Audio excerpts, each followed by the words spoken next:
คุณเคยสงสัยไหมคะว่าทำไมรองเท้าส้นสูงสีดำเรียบๆคู่หนึ่งพอพลิกดูใต้พื้นแล้วเห็นว่ามันถูกทาด้วยสีแดง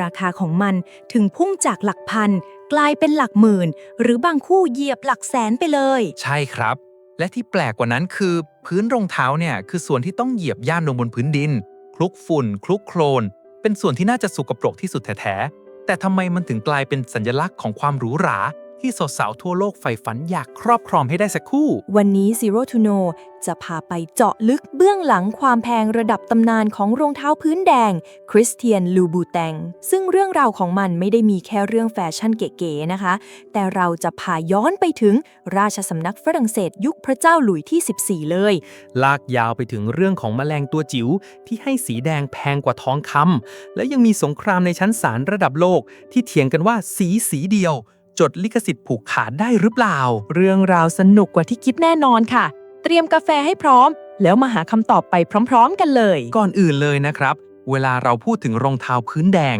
แบรนด์แรกและแบรนด์เดียวที่เด้งขึ้นมาในหัวทุกคนก็คือคริสเตียนลูบูแตงใช่ไหมครับแต่รู้ไหมว่าจุดกำเนิดของไอคอนิกระดับโลกเนี่ยมันมาจากความบังเอิญสุดๆเลยบังเอิญระดับเหมือนพล็อตหนังเลยค่ะ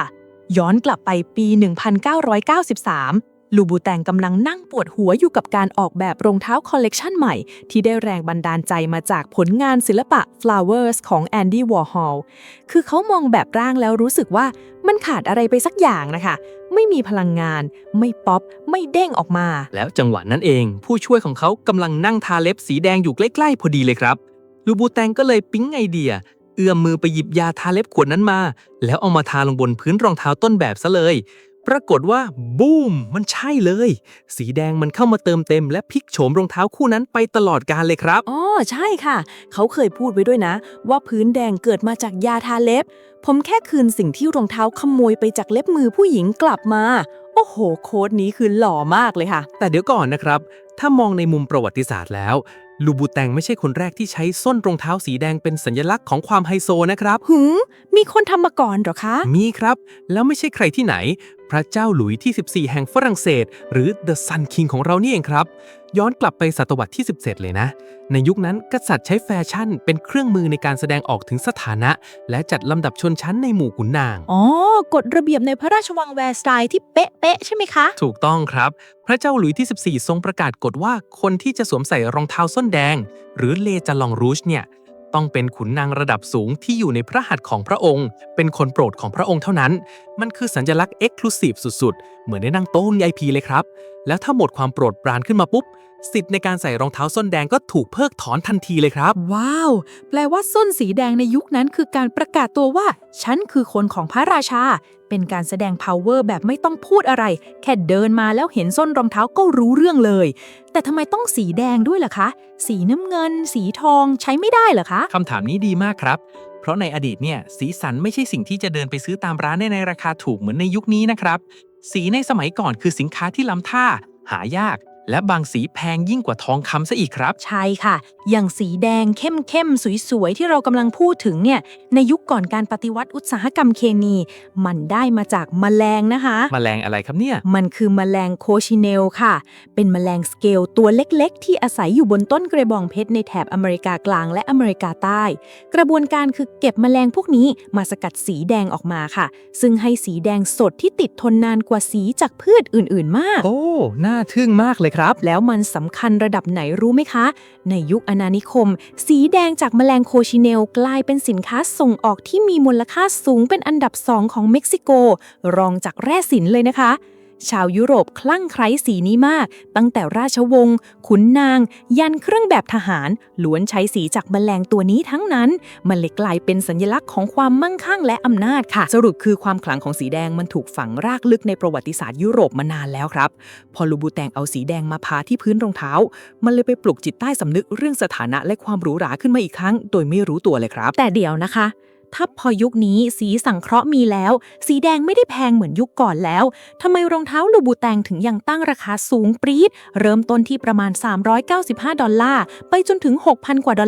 แล้วคนก็ยังแย่งกันซื้ออยู่ล่ะคะ ตรงนี้แหละครับที่เราต้องเอาเศรษฐศาสตร์พฤติกรรมมาจับครับ มันมีทฤษฎีหนึ่งที่อธิบายได้เป๊ะมากเลย เรียกว่าปรากฏการณ์เว็บเล่นกูดส์ครับ สินค้าเว็บเล่น อธิบายให้เข้าใจง่ายๆหน่อยค่ะ ปกติแล้วตามกฎอุปสงค์อุปทานของแพงขึ้น คนต้องซื้อน้อยลงถูกไหมครับ แต่สินค้าเว็บเล่นมันสวนทางกันเลย ยิ่งตั้งราคาแพง คนยิ่งอยากได้ ยิ่งซื้อเยอะขึ้นอีก เพราะคนซื้อไม่ได้ต้องการแค่ฟังก์ชันว่ามันคือรองเท้าเอาไว้เดิน แต่เขาซื้อเพื่อโอ้อวดสถานะทางสังคมครับ อ๋อ เข้าใจแล้วค่ะ คือถ้าลูบูแตงลดราคามาเหลือคู่ละ1,000 บาท ความขลังมันจะหายไปทันที เพราะใครๆก็ใส่ได้ ถูกต้องเลยครับ ราคาที่สูงลิ่วของมันคือกำแพงที่คัดกรองคนส่วนใหญ่ออกไปครับทำให้คนที่สวมใส่รู้สึกถึงอภิสิทธิ์เหมือนที่ขุนนางฝรั่งเศสยุคหลุยส์ที่ 14 รู้สึกตอนใส่ส้นแดงเป๊ะเลยครับ ไม่น่าแปลกใจเลยที่แบรนด์ถึงต้องหวงแหนและปกป้องพื้นแดงนี้สุดๆ รู้ไหมคะว่าลูบูแตงถึงขั้นต้องขึ้นโรงขึ้นศาลฟ้องร้องข้ามทวีป เพื่อปกป้องลิขสิทธิ์สีแดงนี้เลยนะคะ โอ้โห